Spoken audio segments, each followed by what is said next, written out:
শ্রাবণ মাস অত্যন্ত পবিত্র একটি মাস। এই মাসে সমুদ্র মন্থন হয়েছিল এবং বাবা মহাদেব গরল পান করেছিলেন। তারপর থেকে বাবা মহাদেবের নাম হয়েছিল নীলকণ্ঠ। আর এই শ্রাবণ মাসেই কিন্তু মাতা পার্বতী এবং বাবা মহাদেবের পুনর্মিলন ঘটেছিল।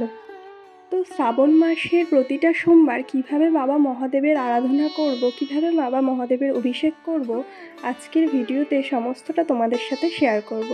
তো আমার চ্যানেলে তোমাদের সকলকে আবারও স্বাগত জানাই। তো ভিডিওটা স্কিপ না করে পুরোটা কিন্তু দেখতে থাকো। তো বাবা মহাদেবের অভিষেক করার জন্য এখানে নিয়ে নিয়েছি দুধ, গঙ্গাজল, দই, ঘি, মধু, চিনি। এরপরে বাবার পছন্দের কিছু ফুল নিয়ে নিয়েছি, আকন্দ, ধুতুরা, নীলকণ্ঠ, বেলপাতা। এরপর একটি পাত্রে কেশর চন্দন দিয়ে ওম লিখে নিচ্ছি। এখানেই বাবাকে অভিষেক করানো হবে, এই পাত্রেই বাবাকে বসাবো।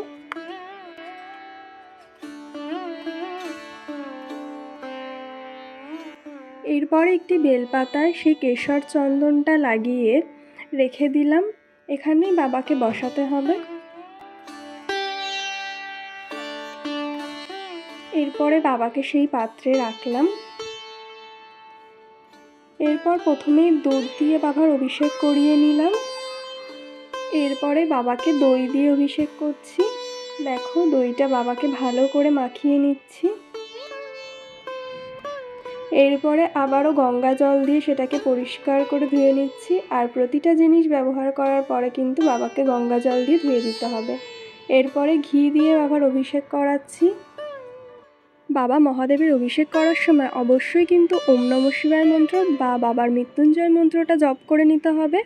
তো দেখো, তারপরে আবারও গঙ্গা জল দিয়ে আমি বাবাকে অভিষেক করিয়ে নিচ্ছি। এরপরে মধু দিয়ে অভিষেক করাবো। দেখো, বাবার মাথায় মধু দিলাম। আর কোনো জিনিসই কিন্তু কোনো প্লাস্টিকের পাত্রে দিয়ে বাবার মাথায় অর্পণ করবে না।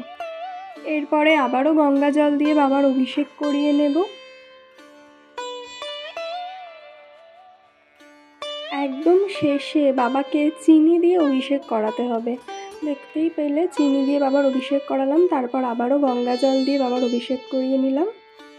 তারপরে সবার শেষে বাবাকে আবারও কিছুটা গঙ্গা জল দিয়ে পরিষ্কার করে ধুয়ে নিলাম। সাথে নন্দী মহারাজকেও গঙ্গা জল দিয়ে ভালো করে অভিষেক করিয়ে নিলাম।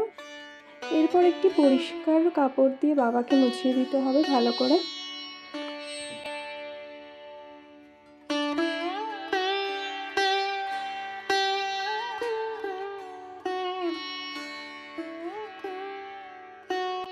এরপরে বাবাকে নিজের আসনে বসিয়ে দিলাম এবং একটি পইতে পরিয়ে দিলাম।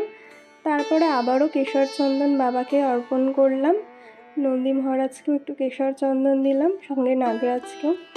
এরপরে 5টি বেলপাতায় কেশর চন্দন বা সাদা চন্দন লাগিয়ে বাবাকে অর্পণ করব। তোমরা চাইলে 5টা 7টাও অর্পণ করতে পারো। আমি এখানে 5টা দিলাম। তারপরে বাবাকে আকন্দ ফুলের মালা পরালাম। তারপরে এই ফুলের মালাটা আমি নিজে গেঁথেছি, পরিয়ে দিলাম। তারপরে এখানে দিয়ে দিলাম একটি ধুতুরা ফুল। তারপরে নীলকণ্ঠ ফুল দিলাম একটা। তারপর নন্দী মহারাজকেও সাজিয়ে দিলাম নিজের গাঁথা ফুল দিয়ে।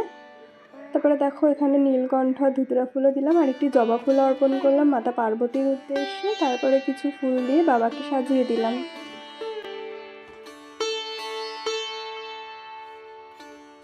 এরপর বাবা মহাদেবকে অর্পণ করলাম কালো তিল আর সিদ্ধি।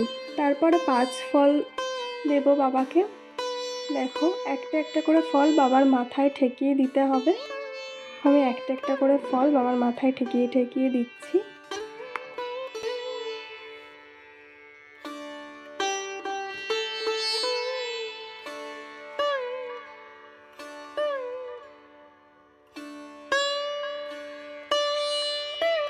এরপর আমি বাবাকে ভোগ নিবেদন করলাম। আর ভোগে কিন্তু অবশ্যই সাদা বাতাসাটা রেখো, বাবার কিন্তু খুব পছন্দের সাদা বাতাসা।